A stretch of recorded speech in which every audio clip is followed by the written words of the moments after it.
Desde o início dos tempos, o céu sussurra uma verdade que poucos conseguem ouvir, uma verdade que ultrapassa os limites da lógica, da religião e da carne. Cada alma que pisa na terra carrega algo que o mundo tenta apagar, a centelha divina do Criador. Há algo dentro de cada um de nós que foi moldado à imagem e semelhança daquele que venceu a morte. Mas ao longo dos séculos, essa verdade foi silenciada, distorcida e esquecida. A humanidade passou a viver como órfã, sem perceber que o sangue do Filho de Deus não apenas redimiu, mas também replicou dentro de nós o poder do próprio Cristo. Essa história começa com um chamado. Não um chamado audível, feito de palavras humanas, mas um sussurro do Espírito, um eco distante que vibra dentro da alma de quem ainda busca entender por que nasceu, por que sofre e por que sente que há algo maior o esperando. Esse chamado não vem do acaso, vem de um trono. E é a voz do próprio Deus dizendo: escolhido, você é a segunda cópia de Jesus. Dentro de você há mais do que carne e sangue. Dentro de você há herança celestial. Poucos acreditam nisso. Muitos zombam, outros temem. Mas o céu não fala por acaso. A cada geração, o Espírito de Deus levanta pessoas comuns, frágeis, quebradas, desacreditadas, para lembrar o mundo de quem realmente somos. E é nesse ponto que começa a jornada. Uma jornada espiritual que ultrapassa o visível, que confronta o natural, que destrói a mentira de que somos apenas pecadores destinados ao sofrimento. Porque o sacrifício de Cristo não apenas nos salvou, ele nos transformou em portadores do mesmo Espírito que habitava nele. Há algo que o inferno teme mais do que qualquer outra coisa. Um homem ou uma mulher que descobre que é semelhante ao Filho. Quando você entende que o mesmo poder que ressuscitou Jesus dos mortos habita dentro de você, toda a estrutura das trevas treme, porque o inimigo sabe, o céu não comete duplicatas por acaso. Cada vida escolhida carrega a assinatura do Criador. Mas o que significa ser a segunda cópia de Jesus? Não é ser igual em carne, mas em essência. É viver com o Espírito que moveu o Filho de Deus. É pensar com a mente do Cristo. É amar com o amor que perdoou a cruz. Quando Deus sopra vida em alguém, Ele não cria apenas um ser vivo. Ele cria um espelho espiritual. E é por isso que o verdadeiro propósito do homem nunca foi sobreviver, mas refletir. Refletir o reino. Refletir o Cristo. Refletir o amor. Durante séculos, o inimigo tentou quebrar esse espelho. Ele espalhou o medo, a culpa, o pecado e a vergonha. Ele transformou a fé em ritual e o espírito em teoria. Mas mesmo no meio do caos, o plano de Deus permaneceu intocado. Fazer com que o homem voltasse a reconhecer a imagem celestial dentro de si. Jesus não veio apenas para morrer. Ele veio para lembrar o mundo de quem é o Pai e de quem somos nele. Ele não veio para criar uma religião, veio para restaurar a semelhança. Há uma diferença entre crer em Jesus e viver como Jesus. Crer é aceitar sua existência. Viver como Ele é aceitar sua natureza dentro de nós. E é essa revelação que muda tudo. Porque quando alguém desperta para a consciência do que carrega, o impossível deixa de existir. O que antes era derrota se torna aprendizado. O que antes era lágrima se transforma em força. O que antes era queda, agora é degrau. O que antes era culpa, agora é graça. Essa mensagem não é uma fábula espiritual. É uma convocação para acordar, para lembrar, para deixar o Espírito Santo rasgar o véu do esquecimento e revelar o que sempre esteve escondido. Você não é fruto do acaso. Você não é apenas mais um corpo caminhando em meio à multidão. Você é portador de um DNA celestial, o mesmo que habitou o Filho. O apóstolo Paulo entendeu isso quando disse: já não sou eu quem vive, mas Cristo vive em mim. Essa não é uma frase poética. É a descrição de um estado espiritual. É o reconhecimento de que dentro do homem habita o reflexo do Deus vivo. Quando o Espírito Santo desce sobre alguém, o céu reconhece. Uma cópia legítima de Jesus foi ativada na terra. E essa ativação não é feita por mérito humano, mas por graça divina. Por isso, este é o início de uma jornada para dentro do invisível. Uma jornada que não se mede por tempo, mas por revelação. O propósito não é apenas compreender a fé, mas experimentá-la. Porque há uma diferença entre ouvir falar de Deus e sentir o próprio Deus pulsando dentro de si. Quando isso acontece, a vida muda para sempre. Este é o chamado dos escolhidos, não dos perfeitos, mas dos despertos. Dos que foram feridos, mas ainda assim acreditam. Dos que foram rejeitados, mas ainda carregam amor. Dos que tropeçaram, mas continuam ouvindo a voz que diz: levanta-te, porque ainda há algo em ti que o mundo precisa ver. E esse algo é o reflexo do Cristo. Se você está ouvindo esta história agora, entenda, nada é por acaso. Há algo sendo dito do alto, uma lembrança sendo reacendida dentro do seu espírito. Você não foi esquecido, você foi escolhido.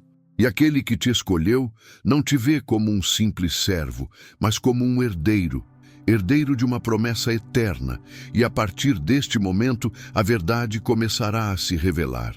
Uma verdade antiga como a luz, mas nova para quem nunca a viveu. Porque quando o céu decide revelar quem você é, nenhuma mentira pode te segurar. O espírito começa a agir, o coração começa a queimar e as cadeias começam a se romper. Você não é apenas um ser humano tentando agradar a Deus. Você é um reflexo vivo daquele que foi enviado para restaurar o mundo. E se Jesus foi a primeira cópia perfeita do Pai, você é a segunda cópia da glória que Ele deixou sobre a terra. Essa é a essência. Esse é o propósito. Essa é a revelação. E tudo começa agora. A noite estava silenciosa. O vento sussurrava entre as árvores como se o próprio céu respirasse em segredo. Elias, não o profeta de outrora, mas um homem comum, caminhava pelas ruas vazias, sentindo o peso de algo que não conseguia nomear. O mundo ao seu redor parecia mais frio, mais distante. Havia dias em que ele acreditava ser invisível. Trabalhava, comia, dormia, repetindo o ciclo como um prisioneiro dentro da própria mente. Por dentro, havia perguntas que o assombravam. Porque mesmo orando, sentia que Deus estava longe? Porque mesmo acreditando, parecia que nada mudava? Porque, mesmo amando a Deus, ainda se via preso ao medo, à dúvida, ao desânimo? Essas perguntas o corroíam, e ele as escondia atrás de um sorriso falso, daqueles que enganam os olhos, mas não o coração. Naquela noite, ele decidiu parar, não fisicamente, mas por dentro. Parou de tentar entender e apenas olhou para o céu. As estrelas, silenciosas e firmes, pareciam observá-lo com a paciência que só o Criador possui. E foi ali, no meio de sua confusão, que Elias ouviu. Não com os ouvidos, mas com a alma. Uma voz serena e poderosa disse: você foi feito à minha imagem. Dentro de você há o reflexo do meu filho. Desperte. Aquela frase ecoou em seu peito como um trovão calmo. Reflexo do meu filho. Ele não compreendeu de imediato, mas algo queimou dentro dele. Uma lembrança antiga, talvez esquecida desde a infância, quando orava sem medo, quando acreditava sem duvidar. A fé pura, simples, viva. E agora ela pulsava novamente. Elias ajoelhou-se na calçada fria. O corpo tremia, mas não de medo, de reconhecimento. Era como se cada célula dele lembrasse de algo sagrado, um DNA espiritual despertando. Lágrimas desceram sem que ele soubesse o motivo. Ele não via anjos, não havia música celestial, mas o silêncio daquela noite parecia conter uma revelação que mudaria tudo. Deus não estava distante. Deus estava dentro. Essa é a primeira verdade que o inimigo tenta apagar. Ele faz o homem acreditar que o divino está longe, quando na verdade habita dentro de nós. faz o ser humano buscar em altares e templos o que já foi plantado no coração.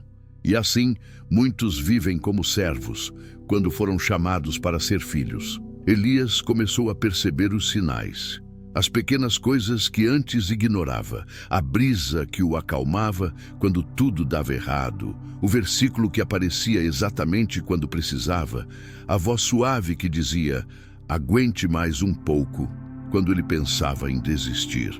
Não era coincidência, era o espírito dentro dele tentando lembrar quem ele era, mas reconhecer-se como imagem do Cristo não é fácil.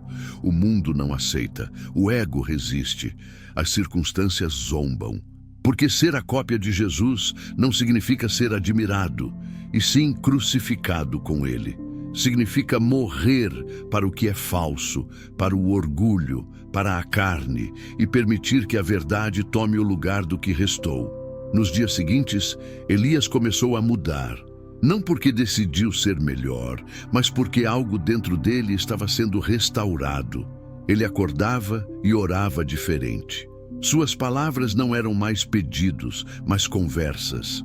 Às vezes, apenas ficava em silêncio, e o silêncio era suficiente.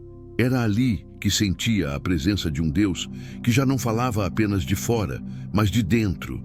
Certa manhã, ao ler o Evangelho, uma frase o atingiu como flecha. Aquele que crê em mim fará as mesmas obras que eu faço, e ainda maiores. Elias fechou os olhos. Aquelas palavras de Jesus pareciam impossíveis, mas ao mesmo tempo profundamente verdadeiras. Ele entendeu. Jesus não veio apenas mostrar o que podia fazer, veio mostrar o que nós podíamos ser. A revelação o desestabilizou. Eu? Fazer as mesmas obras? Ele se sentiu pequeno, indigno, mas ao mesmo tempo algo dentro dele ardia. Porque a fé verdadeira não nasce da autoconfiança, mas da rendição.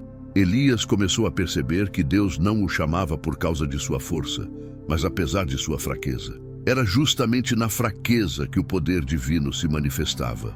A cada dia, uma nova camada de cegueira caía. Ele passou a enxergar o mundo com outros olhos, os olhos de Cristo. Via beleza onde antes via desespero.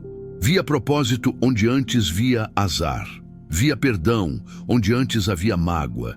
As pessoas ao redor começaram a notar. Havia algo diferente naquele homem. Não era riqueza, não era fama, não era poder, era presença. Mas nem todos reagiram bem. Alguns zombaram, outros o chamaram de fanático. Havia quem dissesse que ele estava delirando. E por um tempo, Elias se sentiu novamente só. Mas dessa vez, a solidão não doía, porque ele entendia. O caminho do escolhido nunca é largo, nunca é confortável. O caminho da semelhança é estreito e poucos o percorrem. Em meio a tudo isso, ele percebeu um padrão.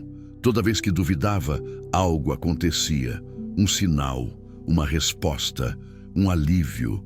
Era como se Deus estivesse lhe dizendo, continue, você ainda não viu nada. E quanto mais ele se entregava, mais sentia o poder do Espírito moldando suas ações, seus pensamentos, seus desejos. Elias compreendeu então que o verdadeiro milagre não é transformar o mundo ao redor, mas o mundo dentro. Quando o homem volta a ser o espelho do Criador, tudo à sua volta muda automaticamente, porque o Espírito não se impõe, ele flui.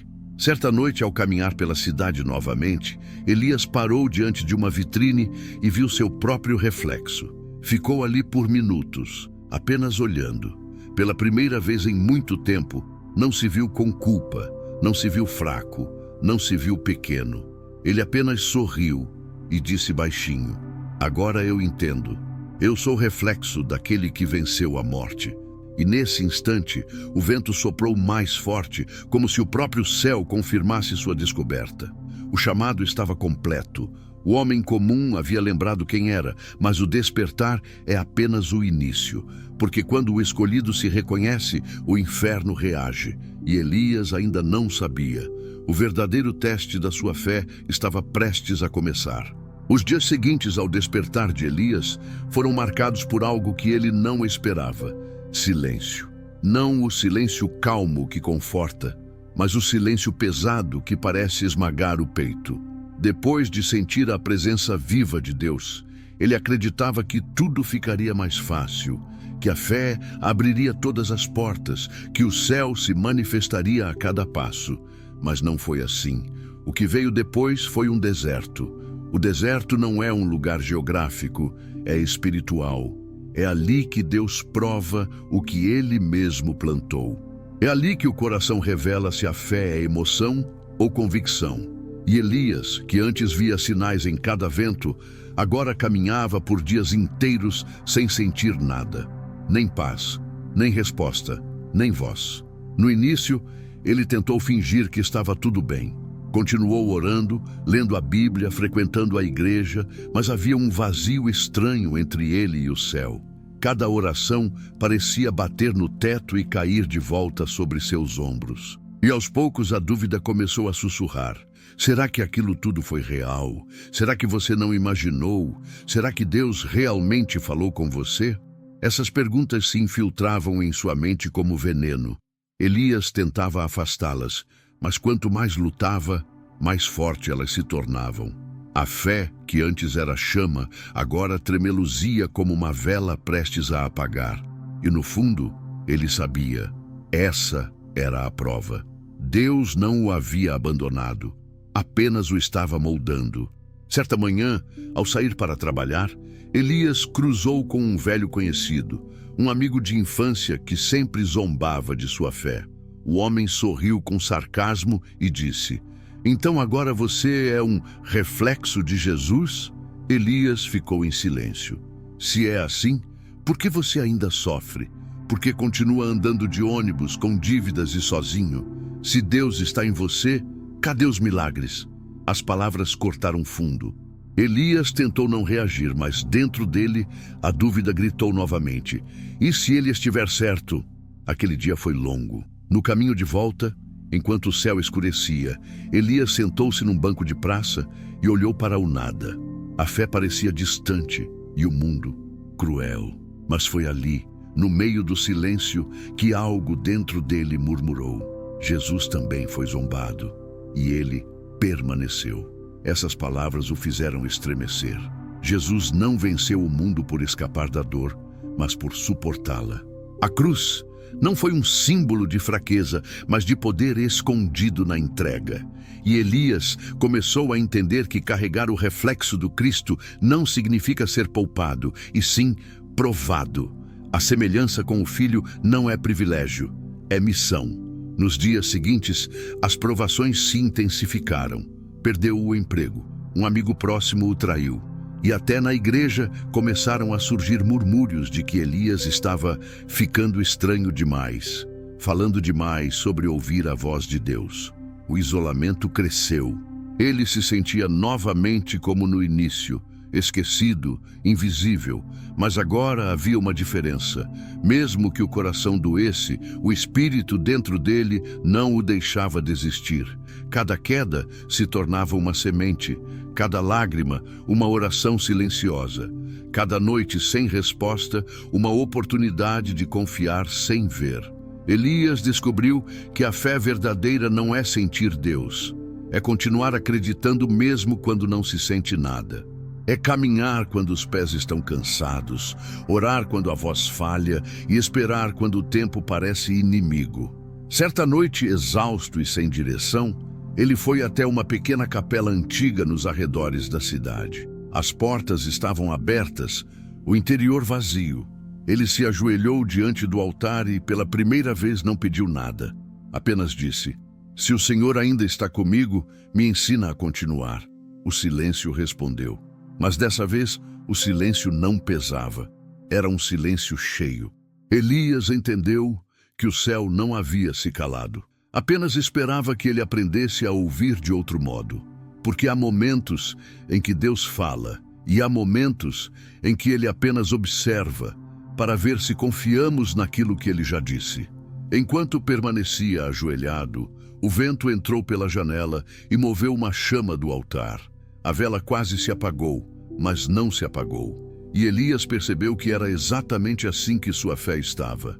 Fraca, pequena, tremendo ao vento, mas ainda acesa.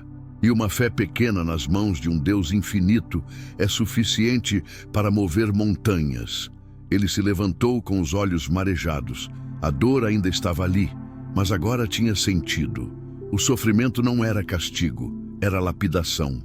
Deus estava esculpindo nele algo que só o fogo do deserto poderia revelar. E o fogo não queima o ouro, purifica. A partir daquele dia, Elias começou a andar diferente. Não porque tudo havia melhorado, mas porque ele havia mudado. O mesmo mundo, as mesmas dificuldades, mas outro olhar. O olhar de quem entendeu que o propósito da vida não é evitar feridas, mas permitir que Deus cure cada uma delas. E no processo, ele revela quem realmente somos. Em certo domingo, durante o culto, o pastor leu um versículo que atravessou o coração de Elias como uma lâmina de luz. Em tudo dai graças, porque esta é a vontade de Deus em Cristo Jesus para convosco. Ele fechou os olhos e sorriu. Mesmo em meio à dor, havia gratidão. Mesmo na perda, havia aprendizado. Mesmo no deserto, havia presença. As pessoas ainda o criticavam, ainda zombavam, ainda duvidavam. Mas no fundo, Elias começou a perceber que o julgamento dos outros já não o feria mais. Porque quem conhece o som da voz de Deus não se abala com o barulho das multidões. E numa noite chuvosa, quando caminhava sozinho pela rua, uma lembrança o invadiu. A primeira vez que ouvira aquela voz: "Você é o reflexo do meu filho." Ele parou, olhou para o céu coberto de nuvens e disse em meio às lágrimas: "Se sou reflexo do teu filho, então me ajuda a ser digno dessa imagem." Foi quando um relâmpago cortou o horizonte, iluminando a cidade por um breve instante. E naquele clarão, Elias sentiu algo, uma presença forte, indescritível, não diante dele, mas dentro dele. O Espírito não havia o abandonado.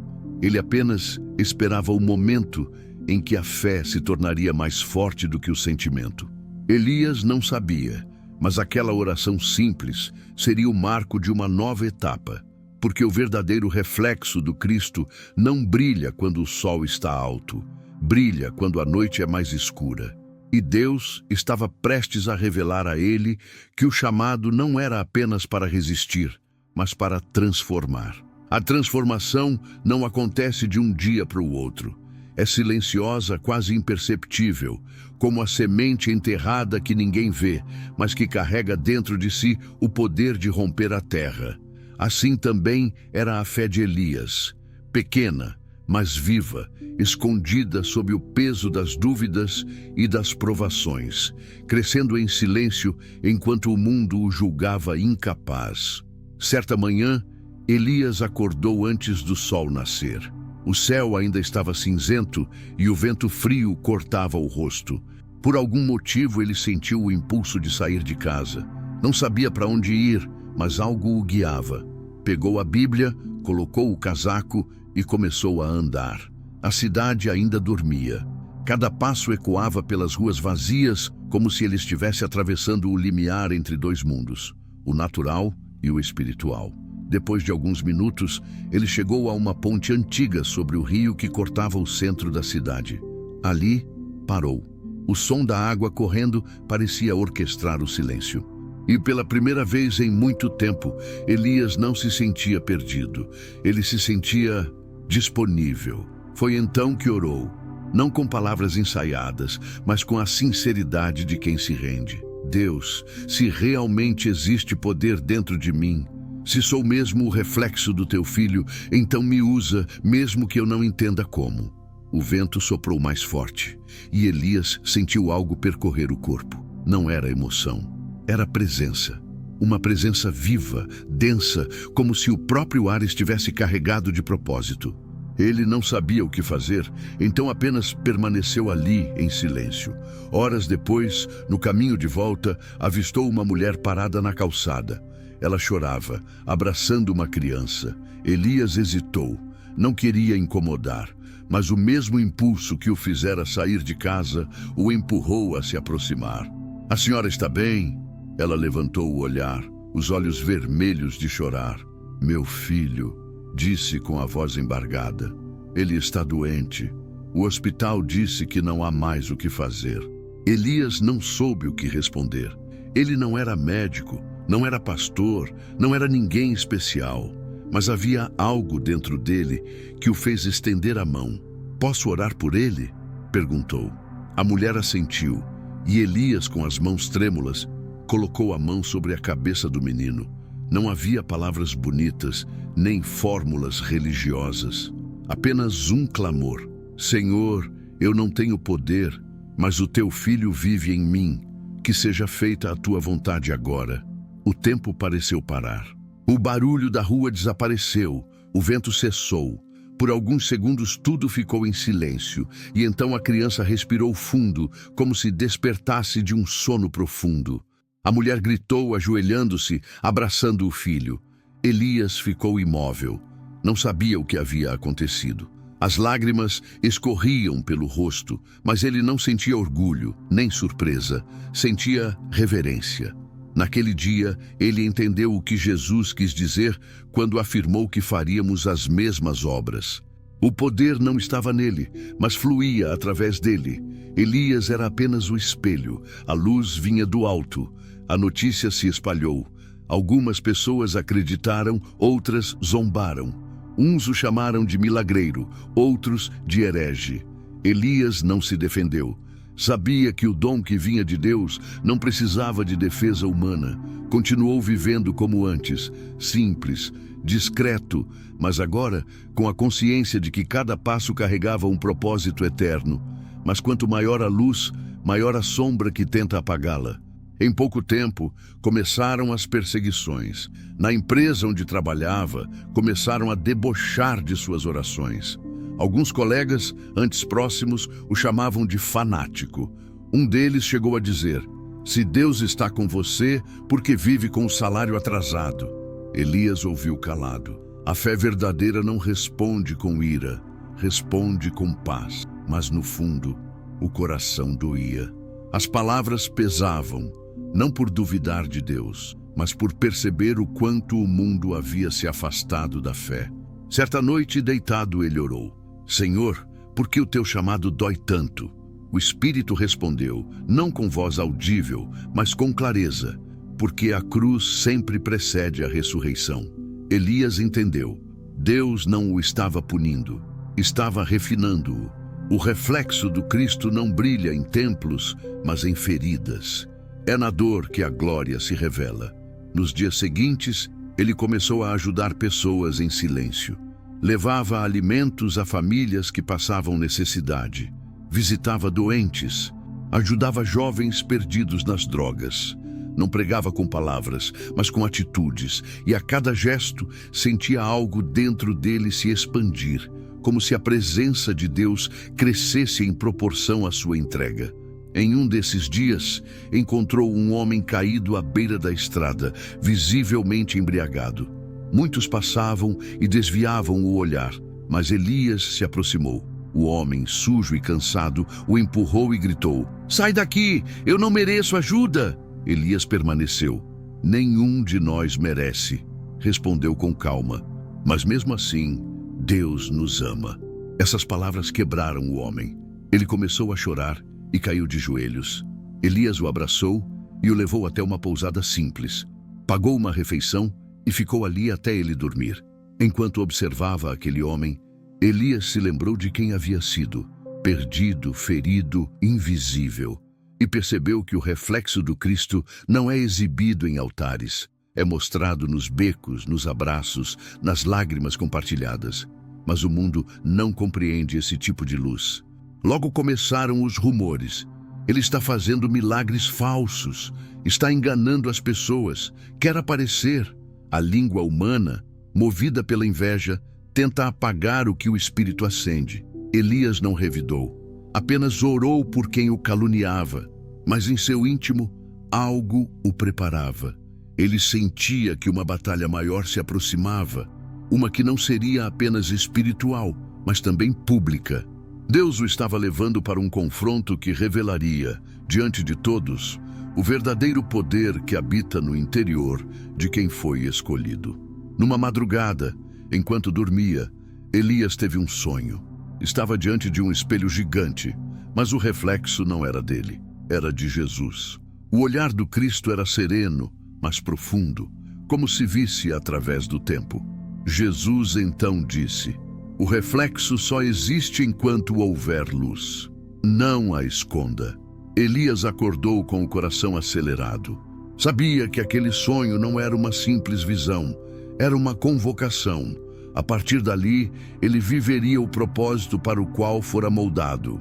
O preço seria alto, mas o chamado dos escolhidos sempre é. Os dias que se seguiram ao sonho foram diferentes.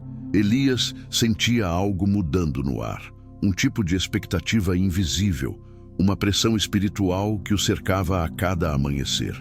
Ele já havia aprendido a reconhecer os sinais de Deus, mas dessa vez o peso era maior. Era como se o céu inteiro se inclinasse para observá-lo. Ele não sabia, mas o que estava prestes a acontecer não seria apenas uma provação pessoal. Seria um divisor de águas entre o que ele acreditava e o que ele realmente vivia. Numa manhã de segunda-feira, ao chegar ao trabalho, percebeu um clima estranho. Sussurros, olhares disfarçados, risadas abafadas. Algo havia mudado. Um dos colegas, Marcelo, se aproximou com um sorriso cínico. "Elias, você tem um minuto? O chefe quer falar com você na sala de reuniões." Ele assentiu, sem entender. Quando entrou na sala, encontrou quase toda a equipe reunida. No centro, o diretor da empresa. Um homem austero, cético, conhecido por desprezar tudo o que se relacionava à fé. Sobre a mesa, havia uma pilha de papéis e, na parede, um projetor ligado. Elias sentiu o ar pesado, o tipo de ambiente em que o espiritual se choca com o humano. O diretor pigarreou e, sem rodeios, começou: "Elias, recebemos denúncias de que você anda usando o nome de Deus para manipular pessoas e até para fazer milagres." Um murmúrio correu pela sala. Elias ficou em silêncio. "Quer nos explicar?" O homem continuou com voz fria. "Porque, francamente, parece que você enlouqueceu." Elias respirou fundo. Não havia raiva em seu olhar, apenas serenidade. "Eu não manipulei ninguém. Só orei por pessoas que pediram ajuda. E se algo aconteceu, foi por Deus, não por mim." As risadas se espalharam. Um dos colegas comentou alto: "Então quer dizer que agora o Cristo trabalha entre nós?" E o riso ecoou como uma ferida aberta. Mas Elias permaneceu firme. Ele sabia que a zombaria era parte do caminho. "Eu não sou Cristo", respondeu calmamente. "Mas o Espírito que estava nele habita em mim." Essas palavras incendiaram a sala. O diretor bateu na mesa. "Chega!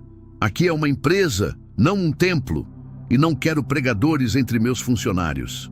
O tom de humilhação era evidente.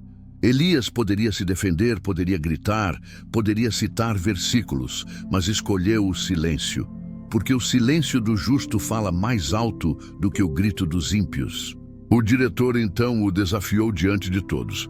"Se é verdade que o seu Deus te ouve, então peça para ele provar isso agora, aqui, diante de todos nós." O ambiente congelou. Elias sentiu o peso do desafio, mas também a presença. Uma calma profunda o envolveu, e no íntimo ele ouviu a voz que o acompanhava desde o início. "Não é para provar, é para revelar." Ele fechou os olhos, levantou a cabeça e orou em silêncio. "Pai, que a tua glória fale por si." O silêncio tomou conta da sala. Foi então que algo inesperado aconteceu. Uma das funcionárias, Marta, que estava sentada ao fundo, começou a chorar. Ninguém entendeu o motivo. Ela tremia. As lágrimas caíam sem controle. "Eu", disse ela, com voz trêmula, "eu senti algo aqui." Ela apontava para o peito. "É como se alguém me abraçasse por dentro." O diretor tentou intervir, mas a mulher continuou: "Há semanas eu não conseguia respirar direito. Fui ao médico, não sabiam o que era. Agora," ela inspirou profundamente, soluçando, "agora eu consigo." O silêncio que se seguiu foi denso. Alguns ficaram assustados, outros em choque. Elias não disse nada, apenas olhou para o teto e sussurrou baixinho: Toda glória seja tua, Senhor. Mas nem todos se renderam. O diretor, com o rosto vermelho, apontou o dedo para ele. Saia da minha empresa agora mesmo. Não quero fanáticos aqui. Elias pegou suas coisas em silêncio. Enquanto saía, ouviu as vozes atrás dele. Umas em zombaria, outras em respeito. Mas no meio daquele corredor longo, algo mudou dentro dele. Ele percebeu que havia sido humilhado em público, sim, mas não destruído. Porque quem é humilhado por causa de Cristo é honrado pelo próprio Deus. Do lado de fora, o vento soprou forte e Elias levantou o rosto. As lágrimas escorriam, mas eram de paz. A fé não o havia livrado da vergonha, mas o havia sustentado dentro dela. E nesse instante ele ouviu a voz que jamais se cala. Filho, cada vez que o mundo te rejeita, o céu te abraça mais forte. Ele caminhou sem destino, guiado pela paz que o mundo não entende. Horas depois, ao entardecer, encontrou-se novamente na ponte, onde havia orado semanas antes. O sol se punha, pintando o céu de vermelho e ouro. Ali, ajoelhou-se e orou com o coração rasgado. Senhor, eu perdi tudo. Mas se for para te carregar dentro de mim, então eu já ganhei o suficiente. Foi então que o impossível aconteceu. Enquanto orava, uma luz suave começou a se refletir na superfície do rio. Não vinha do sol, que já havia desaparecido. Era uma luz que parecia nascer de dentro dele. E quanto mais Elias orava, mais intensa ela se tornava. Pessoas que passavam começaram a parar, observando a cena. Alguns cochichavam, outros filmavam, outros simplesmente choravam sem entender o motivo. Mas quem tinha olhos espirituais sabia. Não era uma visão comum. Era o reflexo de Cristo resplandecendo no homem que o havia escolhido como morada. O vento se transformou em brisa, o rio em espelho. E no reflexo da água, Elias viu, por um breve momento, o rosto de Jesus olhando de volta. Não como uma visão distante, mas como alguém que compartilha o mesmo corpo, o mesmo espírito. E naquela troca silenciosa, uma verdade foi selada. O homem e o céu estavam novamente unidos. As lágrimas caíram sem controle. Elias compreendeu o que o Espírito queria dizer desde o início. Você não foi chamado para viver, mas para refletir. Naquele instante, todo medo, toda culpa, toda dor se dissolveu. Não havia mais dúvida, apenas certeza. Ele não precisava provar nada ao mundo. O milagre não era curar, nem convencer, nem brilhar. O milagre era permanecer. Permanecer em Deus quando tudo ao redor tentava apagá-lo. O clímax não foi o poder visível, mas a rendição invisível. Porque o verdadeiro reflexo do Cristo não é a luz que brilha para ser vista, mas a luz que continua acesa quando ninguém mais olha. E Elias aprendeu que, às vezes, Deus não muda as circunstâncias porque quer mudar o homem que vive dentro delas. Naquela noite, a cidade dormiu em silêncio, mas uma coisa era certa: algo havia acontecido naquela ponte.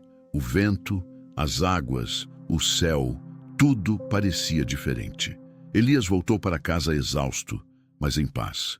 Não sabia o que o futuro reservava, mas agora isso já não importava. Porque aquele que carrega o reflexo do Cristo não precisa conhecer o caminho, apenas confiar em quem o guia. Os dias que se seguiram foram silenciosos. Elias acordava cedo, olhava pela janela e sentia o ar diferente. Não porque o mundo havia mudado, mas porque ele havia. Antes, cada manhã parecia uma repetição. Agora, cada amanhecer era uma conversa com o Eterno. Não havia mais ansiedade sobre o futuro. Ele aprendeu a confiar naquilo que não via, a ouvir o que não se dizia. A fé deixou de ser um esforço e se tornou um estado de existência. Depois do episódio na ponte, Elias desapareceu dos olhos da multidão. As pessoas comentavam, especulavam, criavam histórias. Alguns diziam que ele havia enlouquecido, outros que havia sido arrebatado. Mas para ele, nada disso importava. O que importava era o que Deus estava escrevendo dentro dele. Ele havia compreendido algo que poucos entendem. O verdadeiro milagre não está no que Deus faz por fora, mas no que ele transforma por dentro. Certa tarde, sentado sob uma árvore, Elias observava o movimento da cidade. O barulho dos carros, o som das conversas, o riso das crianças, tudo parecia mais vivo. Ele percebeu que, mesmo em meio ao caos, Deus estava presente. Não apenas nos templos, não apenas nas orações, mas em cada detalhe da vida. O vento que tocava seu rosto era o mesmo sopro que havia dado vida a Adão. O mesmo espírito que pairava sobre as águas, agora pairava sobre ele. Elias abriu sua Bíblia, já desgastada pelo tempo. As páginas amareladas se abriram no Evangelho de João. Eu lhes dei a glória que tu me deste, para que sejam um, assim como nós somos um. Ele sorriu. Aquelas palavras agora tinham outro significado. Durante toda a sua vida, Elias buscou um milagre, uma resposta, um sinal. Mas Deus o havia conduzido a algo maior, a união, ser um com Cristo. Esse era o propósito final. Ele fechou os olhos e orou baixinho. Pai, agora eu entendo. O teu plano nunca foi me elevar diante dos homens, mas me fundir contigo. O vento soprou mais uma vez, e ele sentiu o mesmo calor suave que o visitara na ponte. Mas dessa vez não havia visões, nem vozes, nem luzes. A presença era simples, pura, constante. Deus não estava mais vindo até ele, estava habitando nele. Nos dias seguintes, Elias começou a escrever, não para publicar, nem para ser famoso. Escrevia para lembrar. Cada frase era uma oração disfarçada, cada palavra um testemunho silencioso. Ele relatava não o que havia visto, mas o que havia sentido. Escrevia sobre como Deus se revela nas quedas, nas perdas, nas humilhações. Sobre como o amor de Cristo não nos livra da cruz, mas nos ensina a carregá-la com dignidade. E entre uma linha e outra, ele compreendia algo profundo. O céu não escreve histórias para serem aplaudidas. Escreve histórias para serem vividas. A glória não está no palco, mas no altar secreto do coração. E quem entende isso nunca mais busca reconhecimento humano, porque sabe que seu nome já está gravado onde realmente importa. Certa noite, enquanto terminava de escrever uma carta, Elias ouviu um barulho à porta. Era Marta, a mulher que havia sido curada na empresa. Ela entrou emocionada, trazendo uma pequena Bíblia em mãos. Elias, disse com a voz trêmula, eu não sei se o senhor se lembra de mim. Ele sorriu. Como poderia esquecer? Marta sentou-se e começou a chorar. Depois daquele dia, minha vida mudou. Eu voltei para a igreja. Comecei a ajudar pessoas e... Ela respirou fundo. Agora entendo que Deus usou o Senhor para me mostrar que Ele nunca deixou de me amar. Elias a ouviu em silêncio. Quando ela terminou, ele apenas disse, Deus não me usou. Ele te encontrou. Eu só estava no caminho. Marta sorriu. Mesmo assim, obrigada. Não me agradeça. A glória é dele. Sempre foi. Ela se despediu e foi embora. Elias ficou olhando pela janela, observando as luzes da cidade. Ali, sozinho, percebeu que aquele simples encontro simbolizava tudo o que ele havia vivido. O propósito não era ser reconhecido, mas refletir. E ele havia refletido. Nos meses seguintes, Elias dedicou-se a visitar lugares esquecidos, abrigos, prisões, hospitais. Em cada rosto cansado, ele via o reflexo de Cristo. Em cada lágrima, o eco da redenção. E em cada abraço, o toque invisível da graça. Ele entendeu que a presença de Deus não estava apenas nas grandes manifestações, mas também nos pequenos gestos de compaixão. O amor divino não é espetáculo, é semente. Um dia, enquanto caminhava por uma estrada vazia ao entardecer, Elias parou e olhou para o horizonte. O céu estava pintado de tons dourados e vermelhos. O sol, prestes a se pôr, espalhava luz sobre o campo. Ele sorriu e murmurou, Senhor, se minha história foi escrita no céu, Então cada passo que dou aqui é apenas a leitura do que já está pronto. Naquele instante, o vento soprou com uma força diferente. Não para assustar, mas para abraçar. E no fundo da alma, ele ouviu uma última vez a voz que o acompanhava desde o início. Filho, nada do que você viveu foi em vão. Cada lágrima foi uma palavra escrita por mim. Cada dor, um capítulo. Cada silêncio, um ponto de descanso. E agora a história está completa. Elias fechou os olhos. Não havia mais peso, nem medo, nem dúvida. A paz que excede o entendimento o envolveu por inteiro. Ele percebeu que o verdadeiro milagre era esse: caminhar com Deus a ponto de não saber mais onde termina o homem e começa o divino. Naquela estrada deserta, com o coração leve, Elias compreendeu o que Jesus quis dizer quando afirmou: eu estarei convosco todos os dias. Não era uma promessa distante, era uma presença contínua. E com essa certeza, ele deu o último passo daquele dia e seguiu adiante, confiante de que cada novo amanhecer seria apenas mais uma linha da história que o céu já havia escrito.